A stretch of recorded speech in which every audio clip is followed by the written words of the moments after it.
ဒီကနေ့တဖန်ကျွန်တော်ဘုရားသခင်နှုတ်ကပတ်တော်တရားနဲ့အနေငယ်ခွန်အားယူချင်ပါတယ်ဘုရားသခင်ကကျွန်တော်တို့ကိုကောင်းချီးမင်္ဂလာအများကြီးပေးတယ်ကျွန်တော်တို့နေဖို့အိမ်ပေးတယ်အစားအသောက်များကိုလည်းပေးတယ်ကျွန်တော်အသက်တာမှာလူလေသေးမရှိအောင်ဆောင်မပေးတဲ့ဘုရားသခင်ရဲ့နာမတော်ကိုကျွန်တော်အမြဲတမ်းချီးမွမ်းပါတယ်ဘုရားသခင်ရဲ့နာမတော်ကကဘာဆက်ဆက်ဘုန်းကြီးပါစေတော့ကျွန်တော်ဒီကနေ့ဘာအကြောင်းနဲ့ကျွန်တော်လေ့လာသွားမလဲဆိုတော့ကျွန်တော်အတက်တာမှာအရန်လိုအပ်တဲ့အရာတစ်ခုကိုကျွန်တော်လေ့လာသွားမှာဖြစ်ပါတယ်ကျွန်တော်ခေါင်းစဉ်ကိုဘယ်လိုတတ်ထားလဲဆိုတော့လေတိုက်ရတော့မယိမ့်ရင်တော့အသက်တာဆိုပြီးတော့ကျွန်တော်တတ်ထားပါတယ်ကျွန်တော်မစခင်လေးမှာကျွန်တော်နှုတ်ကပတ်တော်ကိုကျွန်တော်ဖတ်ရှုလေ့လာရအောင်ဒေသနာကျမ်းအခန်းကြီး7အပိုက်ငယ်၄ကနေကျွန်တော်ဖတ်ရှုသွားမှာဖြစ်ပါတယ်လေကိုမတ်တတော်သူဒီမျိုးစီကိုမချဲမိုးတိမ်တို့ကိုပမာဏပြုတတ်တော်သူဒီလဲစပားကိုမရိပ်ရနာဝိရင်တွားရလန်းကို၎င်းကိုဝန်ဆောင်သောမိမဝိုး၌အယိုးတို့ဒီဘဲတုတ်တိုးပွားဒီကို၎င်းမတိနိုင်ကြတကယ်တော့အလုံးစုံတို့ကိုဖန်ဆင်းတော်မူသောဘုရားသခင်အမှုတော်တို့ကိုမတိနိုင်ဖတ်သွားတော့ကြံချက်ပေါ်ရင်ဘုရားသခင်ကောင်းကြီးမလားချပေးပါစေကြားနာသူအရောက်တိုင်းစီပေါ်မှာလဲဘုရားသခင်ရဲ့တန်ရှင်တော်ဝိရင်တော်အလုတ်လုတ်ခြင်းအဖြစ်နားလေသဘောပေါက်နိုင်ဖို့ဘုရားသခင်ကောင်းကြီးမလားချပေးပါစေကျွန်တော်ပတ်ဝန်းကျင်ရဲ့အခြေအနေကိုကျွန်တော်ရှိမယ်ဆိုရင်လေနဲ့မိုးကိုကြောက်ပြီးတော့ကျွန်တော်တို့ဘာမှမလုပ်ပဲနေရင်ကျွန်တော်တို့တက်တာမှာဘာကိုရရှိမလဲလေနဲ့မိုးပဲအချိန်ကုန်ဆုံးမလဲမိုးနဲ့လေကုန်တဲ့အချိန်မှပဲအသက်ရှင်ဖို့အလုပ်လုပ်မယ်ဆိုရင်ဘယ်တော့မှကျွန်တော်အသက်ရှင်နိုင်မှာမဟုတ်ပါဘူး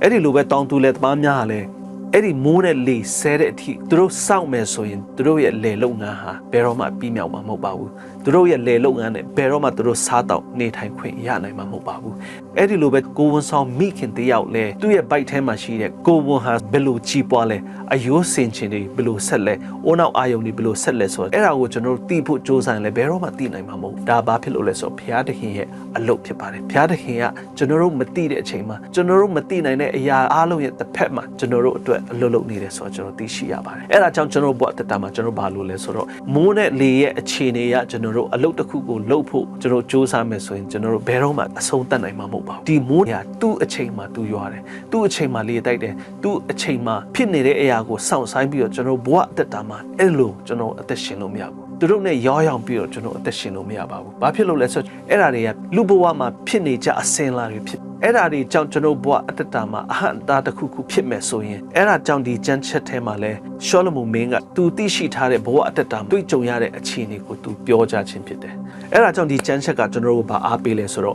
့မနေ့ကစပြီးတော့မျိုးစိကိုကျဲရမယ်မနေ့မှစရွေးညနေတိုင်အောင်မျိုးစေ့ကိုကျဲရမယ်ကျွန်တော်ကျဲထားတဲ့မျိုးစေ့တွေဟာလည်းအားလုံးပေါက်မလားမပေါက်ဘူးလားဘယ်လို့မှကျွန်တော်အဲ့ဒီမျိုးစေ့ပေါ်မှာကျွန်တော်အာဏာမရှိဘူးမသိတဲ့အရာတစ်ခုမှမနစ်မြုပ်ပဲတဲ့ဘဝတတမှာလောက်ကန်ရမယ့်အရာတွေကိုကျွန်တော်ဆက်လက်ပြီးလောက်ကန်ရမှာဖြစ်ပါတယ်အဲ့ဒါချောလမုန်မင်းကကျွန်တော်တို့ကိုဒေသနာကျမ်းထဲမှာမှာကြားခြင်းဖြစ်ပါတယ်အဲ့လိုမျိုးကျွန်တော်ဘဝတတမှာအသက်ရှင်တဲ့အချိန်မှာကျွန်တော်တို့ရဲ့တစ်ဖက်မှာရှိနေတဲ့စာတန်ဟာဆိုရင်ကျွန်တော်တို့ရဲ့အောင်မြင်မှုအတွက်ဝိညာဉ်ရေးရာကြီးပွားမဲ့အခြေအနေကိုသူကအမြဲတမ်းစောင့်ကြည့်နေတယ်ဝိညာဉ်ရေးရာကြီးပွားဖို့အရာရာမှာကျွန်တော်ကြီးပွားအောင်မြင်ဖို့စာတန်ကမလိုလားဘူးအဲ့ဒါကြောင့်စာတန်မနတ်ကကျွန်တော်ရဲ့တစ်ဖက်မှာကျွန်တော်တို့ကိုအဟံတာပေးနိုင်မဲ့အရာများနဲ့ကျွန်တော်တို့ကိုအမြဲတမ်းတွေးဆောင်လက်ပြနေတယ်ကျွန်တော်အရှိမကာယံထားတယ်ဆိုတော့ကျွန်တော်သိရပါတယ်အဲ့ဒါကြောင့်လေကိုကျွန်တော်တို့ပြန်လဲပြီးတော့သုံးသပ်တဲ့ခါကျတော့ဒီလေရဲ့သဘောတဘာဝကိုကျွန်တော်ပြန်လဲသုံးသပ်ကြည့်မယ်ဆိုရင်လေဆိုတာတစ်ခါတလေအေးတတ်တယ်တစ်ခါတလေပူတတ်တယ်တစ်ခါတလေလေပြင်းပြင်းတိုက်တတ်တယ်တစ်ခါတလေလေပျော့ပျော့လေးတိုက်တတ်တယ်တစ်ခါတလေကျတော့ဒီလေကြောင့်ပဲလူအများပြားတည်ဆုံးတယ်ဒီလေကြောင့်လူအများပြားတည်ဆုံးတဲ့အချိန်မှာလဲဒီလေကြောင့်ပဲလူအများအပြားကောင်းချီးမင်္ဂလာကိုခံစားရတယ်လူတချို့ကဒီလေငွေ့လေတက်ကြောင့်သူတို့ရဲ့ဘဝအတ္တမှာပျော်ရွှင်ခြင်းကိုလည်းရရှိစေပါတယ်အဲ့ဒါကြောင့်ဒီလေဟာကျွန်တော်တို့ပြန်လဲသုံးသပ်ကြည့်မယ်ဆိုရင်ဒီလေဆိုတဲ့သဘောတဘာဝနဲ့ကျွန်တော်တို့ရဲ့ဘဝအတ္တကိုကျွန်တော်တို့ဘယ်လိုရှေ့ဆက်လျှောက်လိုက်ရမလဲဆိုတော့ကျွန်တော်တို့သုံးသပ်ဖို့အများကြီးလိုအပ်ပါတယ်အဲ့ကြောင့်ကျွန်တော်လူတယောက်နဲ့တယောက်တခါတလေကြတော့စားနောက်ပြီးတော့လောင်ပြောင်တတ်ကြတယ်ကျွန်တော် college ဘဝတုန်းကဆိုတယောက်နဲ့တယောက်စကြတယ်ဘယ်လိုစလဲဆိုတော့လေအိုးဆိုပြီးတော့ကျွန်တော်တယောက်နဲ့တယောက်စတတ်ကြတယ်တချို့လူတွေဆိုရင်လေအရန်အားရဆိုသူတို့ဖြစ်တာထက်ပိုပြီးတော့ပြောနိုင်တဲ့လူကိုကျွန်တော်တို့အာလူလို့လည်းခေါ်တယ်ပြီးတော့လေအိုးလို့လည်းခေါ်တယ်အဲ့ကြောင့်ဒီလေဆိုတဲ့သဘောတဘာဝဟာကောင်းခြင်းပေးတယ်လို့မကောင်းခြင်းအများကြီးပေးတယ်အဲ့ဒါကြောင့်ကျွန်တော်ဒီလေရဲ့သဘောတဘာဝကိုကျွန်တော်မသိတဲ့အတွက်ကြောင့်ကျွန်တော်ဘဝအတ္တမှာကျွန်တော်ဘယ်လိုနေထိုင်ရမလဲ ကျွန်တော်ဘဝတက်တာမှာဒီလေပြင်းမုန်တိုင်းဘယ်နေရာကနေလာမလဲဘယ်အချိန်မှလာမလဲဆိုတာကိုကျွန်တော်မသိတဲ့အတွက်ကြောင့်ကျွန်တော်ဘဝတက်တာမှာဘယ်လိုနေထိုင်ရမလဲမနဲ့စောစောထားပြီးတော့ဒီနေ့လေပြင်းမုန်တိုင်းတိုက်မလားဆိုပြီးတော့ဘာမှမလုပ်ဘဲနဲ့အိမ်မှာပဲကျွန်တော်ဆက်နေမလားဒါမှမဟုတ်ရင်လေပြင်းမုန်တိုင်းဘယ်လောက်ပဲတိုက်ကျွန်တော်ထွက်သွားပြီးတော့အလုပ်လုပ်မယ်လုပ်ရမယ့်အရာကိုလုပ်မယ်ဆိုပြီးတော့ကျွန်တော်တို့ဒီလေကြောင့်ကျွန်တော်အနောက်ရှက်မရှိဘဲနဲ့ကျွန်တော်လုပ်ရမယ့်အရာကိုလုပ်မလားကျွန်တော်တို့တူးစီပေါ်မှာဆုံးဖြတ်ပိုင်ခွင့်ဆိုတာရှိတယ်အဲ့ဒါကြောင့်ကျွန်တော်ရဲ့ဘဝတက်တာမှာလည်းဒီလေနဲ့တူတဲ့အရာအများကြီးကျွန်တော်ပတ်ဝန်းကျင်မှာကျွန်တော်တွေ့ရတယ်တခါတလေကျတော့ပတ်ဝန်းကျင်ကပြောတဲ့စကားပတ်ဝန်းကျင်ကလောင်ပြောင်တဲ့စကားပတ်ဝန်းကျင်ကကျွန်တော်တို့ကိုရှုတ်ချတဲ့စကားပတ်ဝန်းကျင်ကကျွန်တော်တို့မကောင်းကြောင်းကိုပြောတဲ့စကားအဲ့ဓာတွေဟာဒီလေထုညဉ့်ညမ်းတဲ့နေရာမှာကျွန်တော်တို့အသက်ရှင်ရခြင်းဖြစ်ပါတယ်အဲ့ဒါကြောင့်ကျွန်တော်တို့ဘဝတက်တာမှာဘာလို့လဲဆိုတော့ကျွန်တော်ပတ်ဝန်းကျင်မှာလေဘယ်လိုတိုက်လဲဘသူကကျွန်တော်ကိုလောင်ပြောင်လဲဘသူကကျွန်တော်ကိုတိုက်ခိုက်လဲဆိုတော့ကျွန်တော်အမြဲတမ်းကြုံတွေ့ရမယ့်အရာများဖြစ်ပါတယ်ဘာဖြစ်လို့လဲဆိုတော့လေရဲ့တိုက်ခိုက်မှုဘယ်နိုင်ငံကဘယ် technology ကမှကျွန်တော်မသားစီးနိုင်တယ်လို့ကျွန်တော်ရဲ့ပတ်ဝန်းကျင်မှာကျွန်တော်ကိုလောင်ပြောင်မဲ့သူများရှုတ်ချမဲ့သူများကျွန်တော်မကောင်းချောင်းပြောမဲ့သူများကိုလေကျွန်တော်ဘယ်လိုမှထိန်းကိုလို့မရပါဘူး American နိုင်ငံသူတို့နိုင်ငံမှာအများအားဖြစ်ပျက်လက်ရှိတဲ့ Typhoon Hurricane အဲ့ဒီလေပြင်းမုန်တိုင်းမျိုးစုံသူတို့ကဘယ်လိုမှကာကွယ်လို့မရပါဘူးသူတို့ရဲ့အသိပညာသူတို့ရဲ့ science တွေကဘယ်လောက်ပဲမြင့်မြင့်သူတို့ဒီလေပြင်းမုန်တိုင်းလေနဲ့ပတ်သက်တဲ့အရာကိုဘယ်လိုမှသူတို့တားဆီးလို့မရဘူးအဲ့ဒါကြောင့်ပဲဒီလေကြောင့် American နိုင်ငံမှာနှစ်တိုင်းနှစ်စဉ်မှာသူတို့ဆုံးရှုံးမှုအများကြီးဖြစ်ပေါ်လာတယ်အဲ့ဒါကြောင့်ဒီလေနဲ့တူတဲ့ကျွန်တော်ဘဝတက်တာမှာသူများပြောစကားသူများဘယ်လိုကဲ့ရဲ့ပြစ်တင်ရှုတ်ချမလဲဆိုတဲ့အရာကိုဘယ်လိုနဲ့မှကျွန်တော်တို့ကာကွယ်လို့မရသလိုဒီလေ hurricane တို့ typhoon တို့ကိုလည်းဘယ်လိုနီးပညာကမှမထိန်ချုပ်နိုင်တယ်လို့ကျွန်တော်တို့ပတ်ဝန်းကျင်မှာဘယ်သူကဘာပြောမလဲဘယ်သူကဘယ်လိုကဲ့ရဲ့ပြစ်တင်လာမလဲဆိုတော့ကျွန်တော်တို့ဘယ်နည်းပညာကမှအဲ့ဒါကိုကျွန်တော်တို့ဘယ်လိုမှထိန်ချုပ်လို့မရပါဘူးခင်ဗျားမှာပိုက်ဆံကြွယ်ဝချမ်းသာပြီးတော့မီလီယံနာပဲဖြစ်ပါစေခင်ဗျားအဲ့ဒီလောင်ပြောင်မှုကဲ့ရဲ့ပစ်တင်ရှုတ်ချမှုဆိုတာခင်ဗျားဘယ်လိုမှတားဆီးလို့မရဘူးအဲ့ဒီအတွက်ဒီအချိန်ထိဆေးဆိုတာမရှိဘူးဘယ် technology မှမရှိဘူးအဲ့ဒီအရာကြောင့်တင့်ရဲ့ဘဝတက်တာမှာအားငယ်နေပြီးတော့ဘာမှမလုပ်ပဲနေ့စဉ်အိမ်မှာပဲနေပြီးတော့သူများကိုမတွေ့ရဘူးသူများကိုမရင်ဆိုင်ရဲဘူးဆိုတော့အဲ့ဒီအသက်တာနဲ့ခင်ဗျားကင်းလို့ရမှာဖြစ်ပါတယ်အဲ့ဒါကြောင့်ခင်ဗျားရဲ့တက်တာမှာသူများရဲ့ကဲ့ရဲ့ပြစ်တင်ရှုတ်ချမှုမရှိတော့တဲ့အချိန်မှကျွန်တော်ဖျားကြောင်ပြန်တက်မယ်ဆိုတဲ့အတွေ့မျိုးသူများရဲ့ကဲ့ရဲ့ပြစ်တင်ရှုတ်ချမှုသူများရဲ့လောင်ပြောင်တေရော်မှုမရှိမှအပြင်ထွက်ပြီးတော့အလုပ်ပြန်လုပ်မယ်ဆိုတဲ့အရာမျိုးကျွန်တော်ပတ်ဝန်းကျင်မှာရှိတဲ့လူအများစုကကျွန်တော်ကိုကြိုက်တဲ့အချိန်မှလူအများစုကကျွန်တော်ကိုချစ်တဲ့အချိန်မှကျွန်တော်ဒီဖျားသခင်ရဲ့အမှုတော်ကိုပြန်လဲထမ်းဆောင်မယ် church ကိုပြန်သွားမယ်အမျိုးတွေနဲ့ပြန်တွေ့မယ်ဆိုတဲ့အတွေးခေါ်ခင်များမှာရှိမယ်ဆိုရင်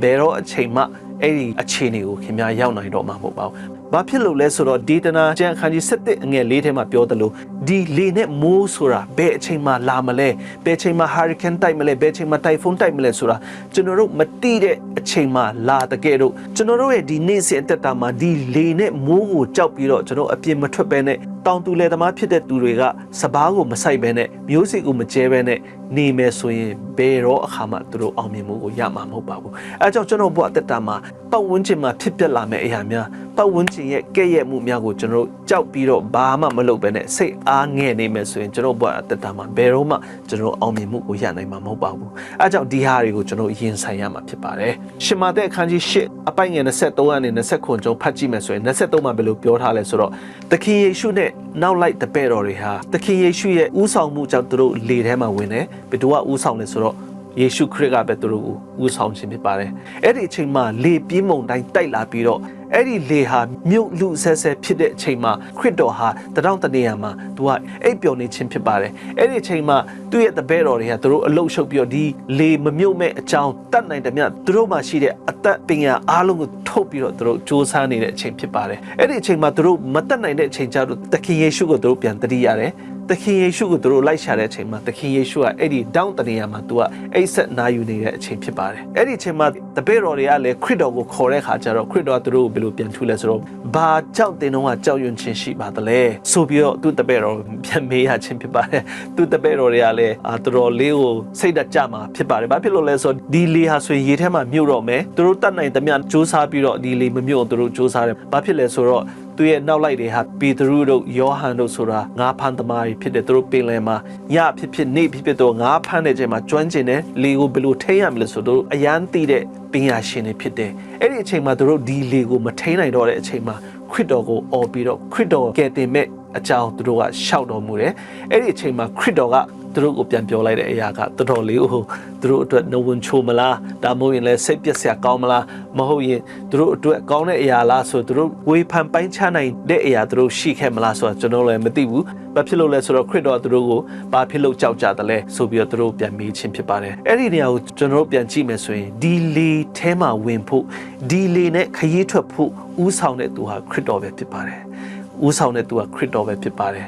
်ခရစ်တော်ကဒီလေထဲကိုဝင်ဖို့ဥဆောင်ပြီးတော့သူအရှိကနေဝင်တဲ့အချိန်မှာသူ့ရဲ့နောက်လိုက်တွေကအနောက်မှာလိုက်တယ်ခရစ်တော်ကဥဆောင်တယ်ဆိုတာသူတို့သိတယ်အဲ့ဒီအချိန်မှာသူတို့လည်းခရစ်တော်ရဲ့ဥဆောင်မှုကြောင့်သူတို့လေထဲမှာအားလုံးရှိကြတယ်ဒါပေမဲ့အဲ့ဒီလေဟာပြဿနာတစ်ခုခုဖြစ်လာတဲ့အခါကျတော့ဘာဖြစ်လို့အဲ့ဒီဥဆောင်တဲ့ခရစ်တော်ကိုသူတို့ကအရင်မတန်တပဲနဲ့အရင်ဆုံးမခေါ်ပဲနဲ့သူတို့တတ်နိုင်တာကိုသူတို့အရင်လုပ်တယ်လဲဆိုတာအဲ့ဒါအရန်ထူးဆန်းတဲ့အရာဖြစ်တယ်ဘာဖြစ်လို့လဲဆိုတော့အဲ့ဒါကိုကျွန်တော်ကြည့်ချင်းအပြင်လူဘဝရဲ့ဖြစ်စဉ်ကျွန်တော်တို့ခရိယန်အများစုရဲ့အသက်တာကိုဖော်ပြခြင်းဖြစ်ပါတယ်ဘာဖြစ်လို့ခရစ်တော်ကိုအရင်မခေါ်ပဲနဲ့သူတို့တတ်နိုင်တာကိုသူတို့အရင်လုပ်လဲဆိုတာအဲ့ဒါဟာအရန်ရေးကြည့်တဲ့အချက်ဖြစ်ပါတယ်တကယ်တမ်းကျွန်တော်ပြောမယ်ဆိုရင်ကျွန်တော်အသက်တာမှာခရစ်တော်ရဲ့နောက်လိုက်တွေကျွန်တော်ဖြစ်တဲ့နေသူခရစ်တော်ကအရှိကနေပြီးတော့ဥဆောင်ပြီးတော့ကျွန်တော်တို့လိုက်ခြင်းဖြစ်ပါတယ်အဲ့ဒါကြောင့်ကျွန်တော်တို့ခရိယန်ဆိုတဲ့အတိုင်းပဲကျွန်တော်ခရစ်တော်သွားတဲ့နေရာကိုကျွန်တော်တို့အမြဲတမ်းအနောက်ကနေလိုက်ရခြင်းဖြစ်ပါတယ်ခင်ဗျားရဲ့ဘဝအသက်တာဘယ်လောက်ပဲနှိမ့်ကြပါစေမုတ်ဆိုးမှပဲဖြစ်စ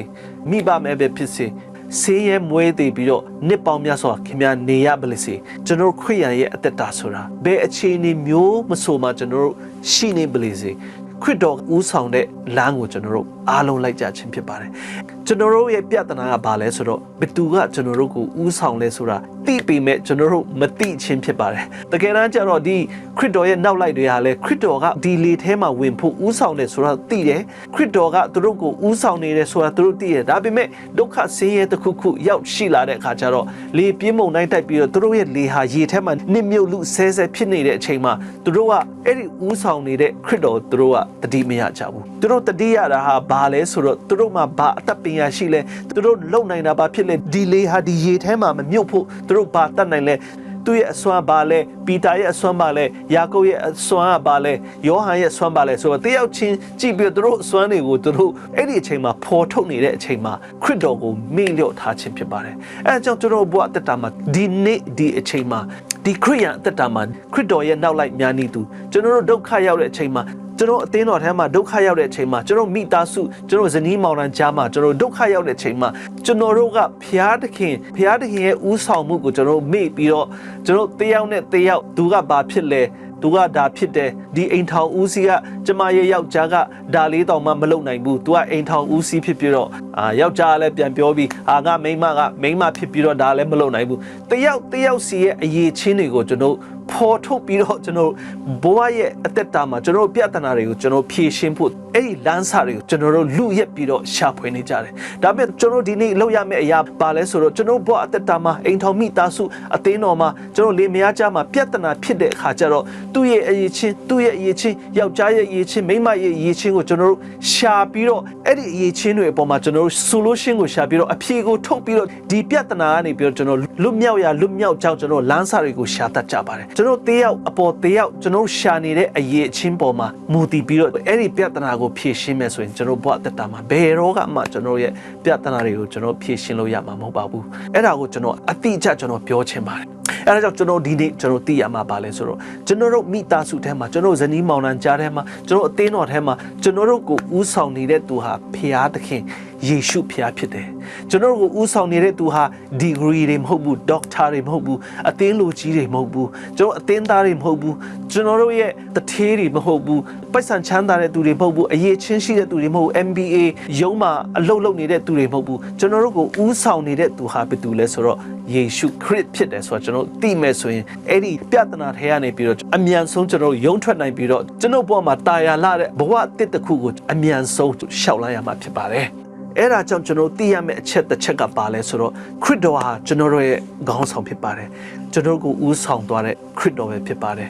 အဲ့ဒီခရစ်တော်ဦးဆောင်တဲ့ကြားထဲမှာလဲကျွန်တော်တို့ဒုက္ခဆင်းရဲမျိုးစုံသူတစ်ပါးရဲ့ကဲ့ရဲ့ပြစ်တင်ပြောဆိုခြင်းသူတစ်ပါးရဲ့မနာလိုခြင်းသူတစ်ပါးနဲ့မသိမြတ်ခြင်းဆိုတဲ့အရာများဒုက္ခဆင်းရဲအမျိုးစုံကိုကျွန်တော်တို့ခံရမှာဖြစ်ပါတယ်။ဘာဖြစ်လို့လဲဆိုတော့ခရစ်တော်ဦးဆောင်တဲ့ခရစ်တော်ရဲ့နောက်လိုက်12ယောက်ဟာလဲခရစ်တော်ဦးဆောင်တဲ့အချိန်မှာပဲခရစ်တော်ကဦးဆောင်ပြီးတော့ခရီးထွက်တဲ့အချိန်မှာပဲအဲ့ဒီလေပေါ်မှာဒုက္ခဆင်းရဲကိုရောက်ရှိခြင်းဖြစ်ပါတယ်။အဲကြောင့်ကျွန်တော်ဘုရားတက်တာမှာလဲခရစ်တော်ကကျွန်တော်ရဲ့ခေါင်းဆောင်ဖြစ်မယ်။ခရစ်တော်ကကျွန်တော်လမ်းပြတဲ့သူဖြစ်တယ်။ကျွန်တော်တို့ခရစ်တော်ရဲ့နောက်မှာလိုက်နေဆဲမှာလဲကျွန်တော်ဘုရားတက်တာမှာအခက်ခဲတွေကိုကျွန်တော်ကြုံတွေ့ရမယ်ဆိုတာကိုကျွန်တော်သဘောပေါက်နားလည်ရမှာဖြစ်ပါတယ်။ကျွန်တော်ဘုရားတက်တာမှာခရစ်တော်ဦးဆောင်တဲ့နေရာခရစ်တော်ဦးဆောင်တဲ့ဒီအသင်းတော်ခရစ်တော်ဦးဆောင်တဲ့အိမ်ထောင်မိသားစုခရစ်တော်ဦးဆောင်တဲ့ဇနီးမောင်နှံကြားမှာလဲတခါတလေကြတော့ဒီလေပြင်းမုန်တိုင်းများတိုက်နိုင်ပါတယ်ဒုက္ခဆင်းရဲများဖြစ်နိုင်ပါတယ်အဲ့ဒါတွေနဲ့ကျွန်တော်ရှောင်လို့မရပါဘူးဒီလေပြင်းမုန်တိုင်းကြောင့်ဇနီးမောင်နှံကြားမှာပဲဖြစ်ဖြစ်အသင်းတော်ထဲမှာပဲဖြစ်ဖြစ်မိသားစုထဲမှာပဲဖြစ်ဖြစ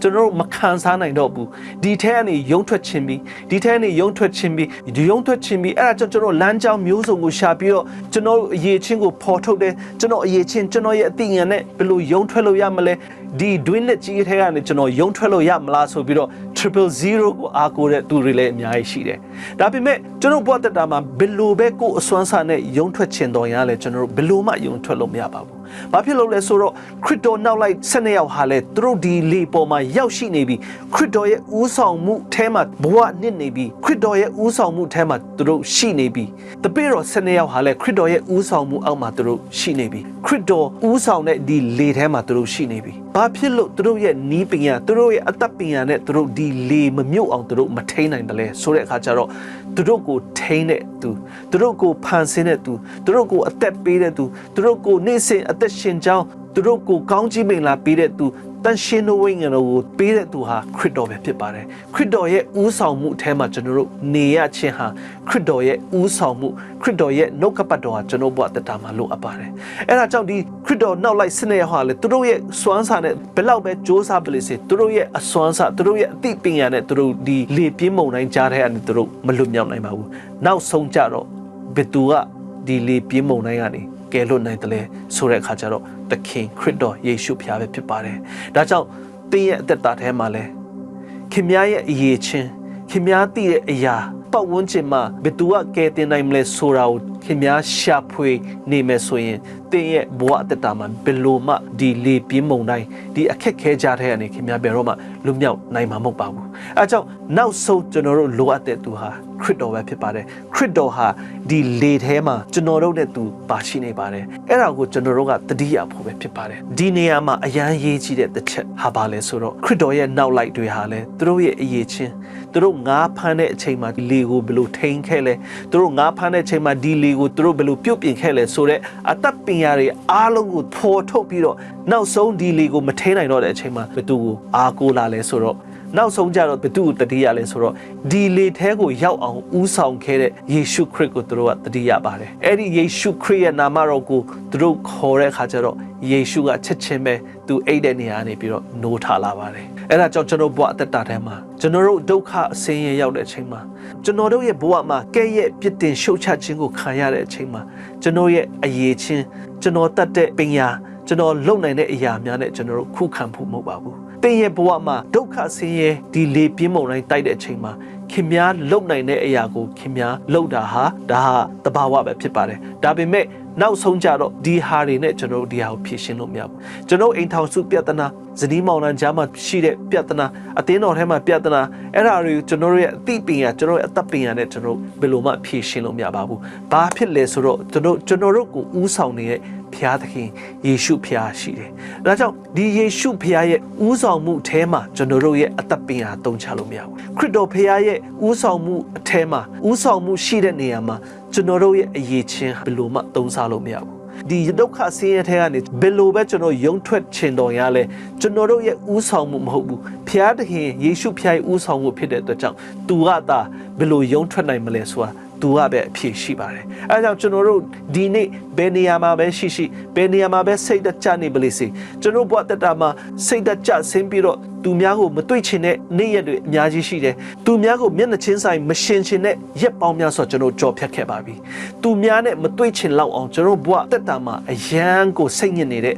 အချိန်မှာကျွန်တော်တို့ကိုကယ်ချွတ်နိုင်မဲ့သူကျွန်တော်တို့ကိုဒီလေထုဒီလေပြင်းမုန်တိုင်းကနေဒီသင်းပေါ်နစ်မြုပ်လူဆဲဆဲအချိန်မှာကျွန်တော်တို့ရဲ့ဘဝကိုကယ်တင်နိုင်တဲ့သူဟာယေရှုဖျားယေရှုခရစ်တော်ပဲဖြစ်ပါတယ်အဲ့ဒီအတွက်ကြောင့်သူ့ရဲ့နာမတော်ကိုယေရှုဖျားရဲ့နာမတော်ကိုနေ့စဉ်ကျွန်တော်တို့ခေါ်မယ်ဆိုရင်ခရစ်တော်ကကျွန်တော်တို့ရဲ့အတန်ကိုထူပြီးတော့ကျွန်တော်တို့ကိုဒီဒုက္ခခြိုက်ဝမ်းထဲကနေကျွန်တော်တို့ကိုခေါ်ထုတ်ပြီးတော့ကျွန်တော်တို့ကယ်တင်ခြင်းပေးသွားမှာဖြစ်ပါတယ်ရှင်မဿဲခန်းကြီး8အပိုင်ငယ်26ထဲမှာခရစ်တော်ကသူ့ရဲ့နောက်လိုက်တပည့်တော်12ပါးကိုဘယ်လိုပြန်ဖြေလဲဆိုတော့တပည့်တော်12ယောက်ကယေရှုရဲ့နာမတော်ခေါ်တဲ့အချိန်မှာယေရှုရဲ့အကူအညီကိုသူတို့တောင်းဟန်တဲ့အချိန်မှာခရစ်တော်ကသူတို့ကိုဘယ်လိုပြန်ထူးလဲဆိုတော့ယုံကြည်ခြင်းသိငယ်တော်သူများအဘဲကြောင့်ကြောက်ရွံ့လျက်နေကြသည်။ဆိုပြီးတော့သူ့ရဲ့နောက်လိုက်တပည့်တော်တွေကိုသူကပြန်ပြီးတော့ထူပါတယ်။အဲ့ဒီလိုပြန်ပြောလိုက်တဲ့တစ်ချိန်တည်းမှာပဲခရစ်တော်ကဒီလေပြင်းမုန်တိုင်းကိုသူကအမိန့်ပေးပြီးတော့ဒီလေပြင်းမုန်တိုင်းကိုအမိန့်ပေးလိုက်တဲ့အချိန်မှာဒီလေပြင်းမုန်တိုင်းကငြိမ်သက်ပြီးတော့ခရစ်တော်နဲ့တကွဒီတပည့်တော်တို့ဟာဒီလေပြင်းမုန်တိုင်းရဲ့ဒဏ်ကနေပြီးတော